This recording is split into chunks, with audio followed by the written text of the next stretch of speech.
उसकी वजह से लोग ये 60 महीने वाली अगर गप कह ली जाए तो उसको भी भरोसा करने के लिए तैयार है।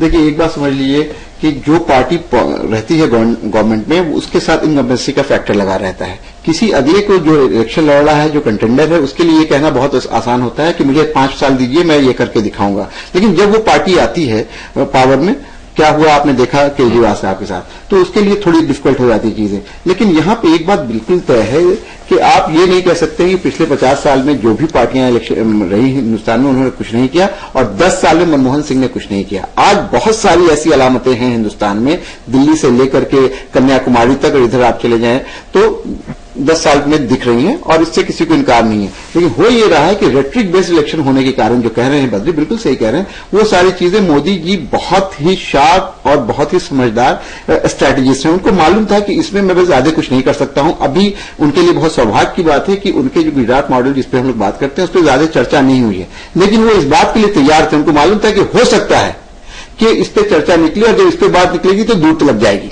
तो उन्होंने दूसरी चीजों का भी पैकेज तैयार रखा था कि अगर ये बात निकलती है तो हम क्या, मेरा सेकंड लाइन ऑफ एक्शन क्या होगा। He is a very good strategist. उन्होंने सब कुछ तैयार कर रखा था। ऐड कर दूं, हर कोई कहता है कि हमारे यहाँ विकास नहीं हुआ है।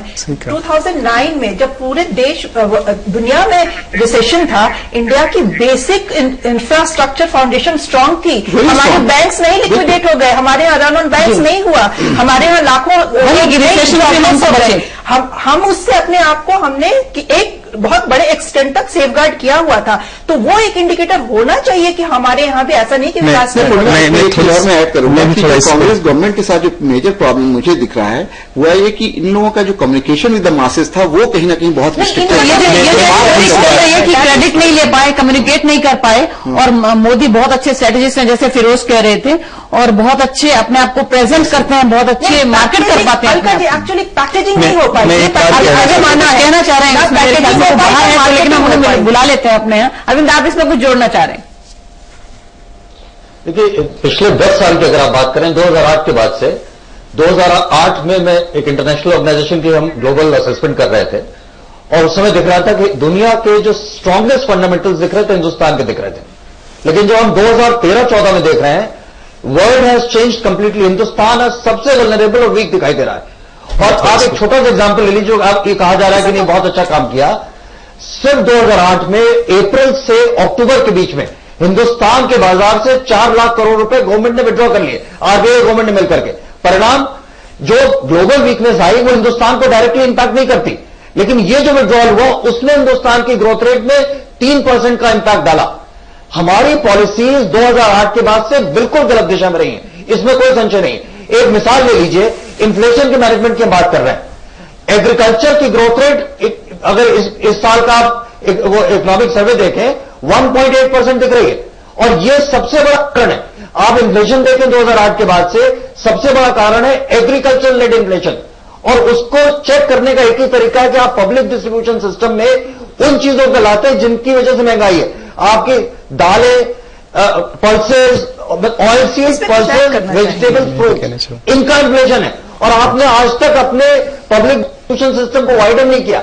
आप सर के बल खड़े हो जाएं तो भी हिंदुस्तान का इन्फ्लेशन अगले 20 साल चेक नहीं कर सकते। हम जानते हैं, मनमोहन सिंह जानते हैं, लेकिन हमने इंटरवेंशन नहीं किया। ये स्ट्रक्चरल इश्यूज हैं। आप अगर इसको चेक नहीं करेंगे, हिंदुस्तान की इकोनॉमी वीक होती चली जाएगी, और वो वीकनेस देख रही है। इसके लिए भी ये मान रहे हैं कि जो सेकंड यूपीए गवर्नमेंट थी उसमें ज्यादा प्रॉब्लम है। हाँ सर, बहुत जल्दी मैं ये कहना चाह रहा था कि ये जो अरविंद जी पूरी बातें कह रहे हैं उससे मेरी बहुत असहमति है, और उसमें एक अभी मुनीर साहब के सामने कहने की जरूरत नहीं करूंगा क्योंकि इकोनॉमिक्स के प्रोफेसर हैं। अभी ईपीडब्ल्यू के नए इशू में एक लीक है, और वो है कि पिछले 10 सालों में जो मनमोहन सिंह के पीरियड में क्या हुआ, इतना अच्छे से डाटा आंकड़े दिए हुए हैं, वो देखा जा सकता है। मैं सिर्फ दूसरी बात कि मोदी को अमेरिका वीजा नहीं दे रहा है, इस पर मोदी की शक्ति बढ़ती है और कम होती है। लेकिन अब ओबामा कहता है कि इंडिया और चाइना लगातार बहुत अमेरिका से ज्यादा विकसित कर रहे हैं, उसकी कोई इस चुनाव में चर्चा नहीं। चर्चा क्यों होती है, और पुरानी सियासत 60 साल और 60 महीने ये क्यों कहा जाता है? क्योंकि कांग्रेस को मिल जाएगी।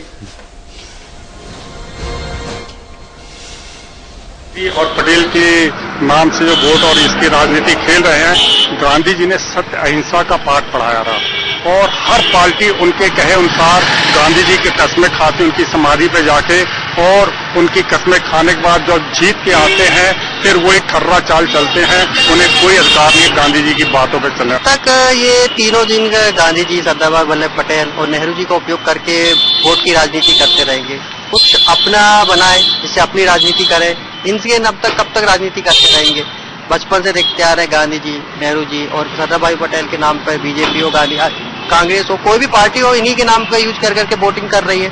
इसको आज ये सारी चीजें याद आ रही है कि नेहरू जी और गांधी जी, आज से पहले क्या नेहरू जी गांधी जी नहीं थे क्या? सब थे। और भारतीय जनता पार्टी, बीजेपी जो कहती है सरदार वल्लभ भाई पटेल, उनको सबको याद करा जा रहा है। इससे लगता है कि कहीं ना कहीं पब्लिक के प्रति कहीं गलत हो रहा है और ये ठीक नहीं लग रहा है। किसी मतलब नहीं। बिल्कुल बिल्कुल। यहां एक ब्रेक के लिए रुकेंगे, लेकिन निष्कर्ष में इस बात पर चर्चा जारी रहेगी कि एक इकॉनमी अगर चरमराई हुई है तो उसके लिए क्या कोई खास पार्टी जिम्मेदार है, उसका शासन जिम्मेदार है, और क्या वो वाकई 60 महीनों में दुरुस्त किया जा सकता है, और क्या इस पर लोगों का ध्यान भी है। चुनाव के इस विमर्श में क्या विकास एक मुद्दा भी है। एक छोटे से ब्रेक के बाद